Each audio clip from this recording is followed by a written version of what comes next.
എല്ലാവർക്കും എൻ്റെ പുതിയ വീഡിയോയിലേക്ക് സ്വാഗതം.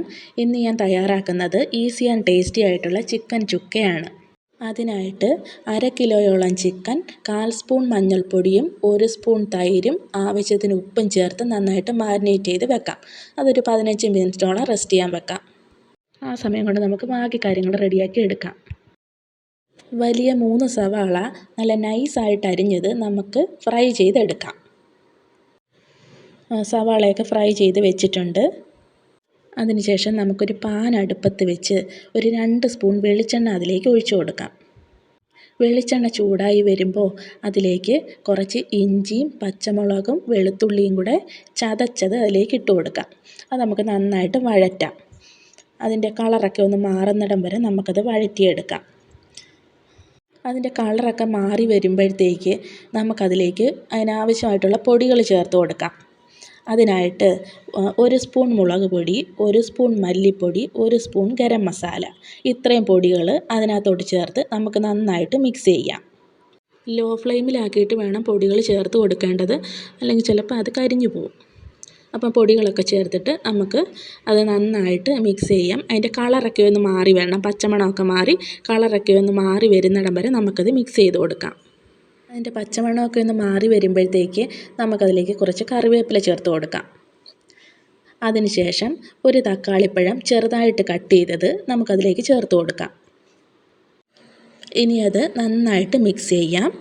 അങ്ങനെ ആ പൊടികളും തക്കാളിപ്പഴവും കൂടെ നന്നായിട്ട് മിക്സ് ചെയ്തതിന് ശേഷം ലോ ഫ്ലെയിമിലാക്കിയിട്ട് പാത്രം അടച്ച് വെച്ച് നമുക്ക് 2 മിനിറ്റ് വേവിക്കാം. ഈ അടച്ച് വെച്ച് വേവിക്കുമ്പോഴത്തേക്ക് ഈ തക്കാളിപ്പഴത്തിനകത്തുനിന്നും വെള്ളമൊക്കെ ഇറങ്ങിയിട്ട് അത് കുറച്ചും കൂടെ ഒന്ന് സോഫ്റ്റ് ആവും. ഈ 2 മിനിറ്റിന് ശേഷം നമുക്ക് പാത്രം തുറന്ന് തക്കാളിപ്പഴമൊക്കെ നമുക്ക് തവി കൊണ്ട് തന്നെ നല്ല കണക്കൊന്ന് ഉടച്ച് ചേർക്കാം. അതിനുശേഷം നമുക്ക് ഈ മാരിനേറ്റ് ചെയ്ത് വെച്ചേക്കുന്ന ചിക്കൻ അതിനകത്തോട്ട് ചേർത്ത് കൊടുക്കാം. തക്കാളിപ്പഴം എല്ലാം നന്നായിട്ട് വെന്ത് ചേർന്നിട്ടുണ്ട്. ഇനി നമുക്ക് ചിക്കൻ അതിനകത്തോട്ട് ചേർത്ത് കൊടുത്ത് നന്നായിട്ട് മിക്സ് ചെയ്യാം. ഈ മസാലയും ഈ ചിക്കനും എല്ലാം നന്നായിട്ട് മിക്സ് ചെയ്തെടുക്കണം.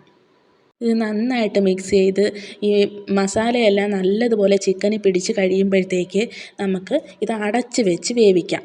ലോ ഫ്ലെയിമിൽ വേവിക്കാം. വെള്ളമൊന്നും ഒട്ടും ചേർക്കണ്ട. ചിക്കനകത്തുനിന്ന് തന്നെ നല്ല കണക്ക് വെള്ളം ഇറങ്ങിക്കോളും.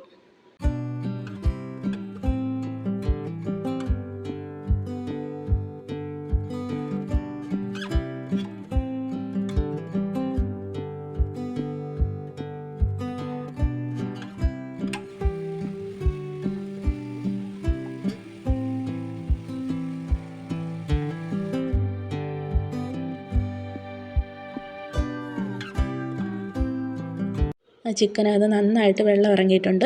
ഇനി നമുക്ക് ഒന്നും കൂടെ ഒന്ന് ഈ അടി പിടിക്കാതെ ഒന്ന് ഇളക്കി കൊടുത്തതിന് ശേഷം അടപ്പാത്രം അടച്ച് വെച്ച് നന്നായിട്ട് വേവിച്ചെടുക്കാം.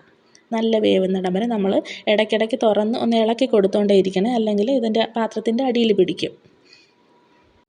ചിക്കൻ നന്നായിട്ട് വെന്ത് കഴിയുമ്പോഴത്തേക്കും നമുക്കതിലേക്ക് ഈ സവാള ഫ്രൈ ചെയ്തത് ചേർത്ത് കൊടുക്കാം. എന്നിട്ട് നമ്മൾ നന്നായിട്ട് മിക്സ് ചെയ്യണം. നന്നായിട്ട് മിക്സ് ചെയ്ത് കൊടുത്തതിന് ശേഷം നമുക്ക് വീണ്ടും അത് അടച്ച് വെച്ച് വേവിക്കാം.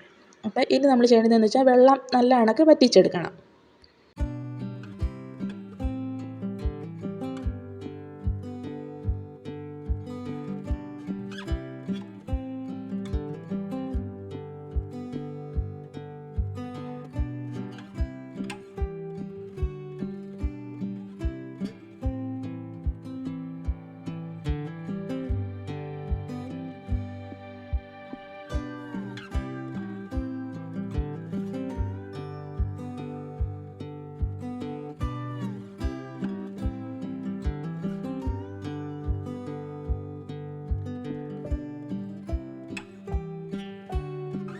ഇത് വെള്ളമെല്ലാം പറ്റി വരുന്നത് കൊണ്ട് തന്നെ ഇത് അടിയിൽ പിടിക്കാൻ സാധ്യതയുണ്ട്. അതുകൊണ്ട് നമ്മൾ ഇടയ്ക്കിടയ്ക്ക് ഇങ്ങനെ നന്നായിട്ട് മിക്സ് ചെയ്ത് കൊടുക്കണം. അതിനുശേഷം നമുക്കതിലേക്ക് കുറച്ച് പെരുംജീരകവും കുരുമുളകും പൊടിച്ചത് ചേർത്ത് കൊടുക്കാം. കുരുമുളക് പൊടിയും പെരുംജീരകപ്പൊടിയും ചേർത്തിട്ട് നമുക്ക് നന്നായിട്ട് മിക്സ് ചെയ്തെടുക്കാം. അതിനുശേഷം കുറച്ച് കറിവേപ്പിലയും കൂടെ ചേർത്ത് കഴിയുമ്പോഴത്തേക്ക് ഈസി ആൻഡ് ടേസ്റ്റി ആയിട്ടുള്ള ചിക്കൻ ചുക്ക ഇവിടെ റെഡിയായി കഴിഞ്ഞു. ചോറിൻ്റെയും ചപ്പാത്തിയുടെയൊക്കെ കൂടെ ഇത് നല്ലൊരു കോമ്പിനേഷനാണ്. എല്ലാവരും ഒന്ന് ട്രൈ ചെയ്ത് നോക്കണേ. എൻ്റെ വീഡിയോസ് ഇഷ്ടമാവുകയാണെങ്കിൽ എല്ലാവരും ഒന്ന് ലൈക്ക് ചെയ്യാനും ഷെയർ ചെയ്യാനും സബ്സ്ക്രൈബ് ചെയ്യാനും മറക്കല്ലേ.